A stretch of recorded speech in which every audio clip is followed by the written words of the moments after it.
मामी इथं माझे पैसे पडलेत का हो? अहो जावाई तिथं 10 रुपये पडले होते ते तिथं फ्रीजवर ठुलेत जसे काय लय 50 हजार रुपये पडले ते पैसे पडले उरसुळा उठविलाय. पोहे बनवायचं अवघड नसतंय हो, पोहे भिजवायचं अवघड असतंय.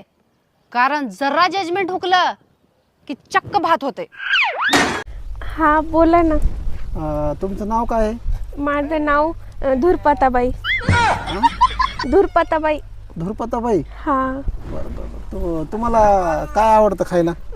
मला रात्रीचा पांढरा भात सकाळी फोडणी देऊन कांदा मिरची टाकून अशी फोडणी देऊन ते लय आवडतो. तुमचं शिक्षण काय झालंय? माझं शिक्षण MBBS. अरे वा, माझ्यापेक्षा जास्त शिकलात तुम्ही मग. नाही तुमचा काहीतरी गैरसमज होतोय. हा. MBBS म्हणजे म्हैस बांधता बांधता सुटली. एक दिन मैंने भी दिमाग चलाया, फिर वो चलते चलते काफी दूर चला गया और आज तक वापस नहीं आया. अहो कुठे चाललाय? अगं ते कडक उन्हाळा आलाय ना, त्यामुळे चिमण्यांना जरा पाणी टाकून येतो. राहू द्या, सगळ्या चिमण्या माहेरी गेल्यात उन्हाळ्याच्या सुट्ट्यासाठी. चला घरात.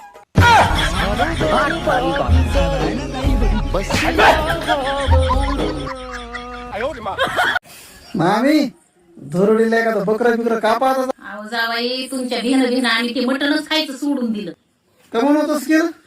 त्या तिथं टेबलवर 125 रुपये ठुलेत ते घ्या आणि ते 100 रुपयाचं चिकन आणा आणि ते वरचे 25 रुपये राहतात का त्याचं काय घ्यायचं ते घ्या तुम्हाला. पण आता काय तुम्ही त्या तळ्याच्या अलीकडे इकडे येऊ नका. सुनो, रात भर मोबाइल को चार्जिंग पर मत लगाना वरना बैटरी फट जाएगी. अरे आप चिंता मत करिए जी, मैं बैटरी को निकाल कर चार्जिंग पर लगाऊंगी.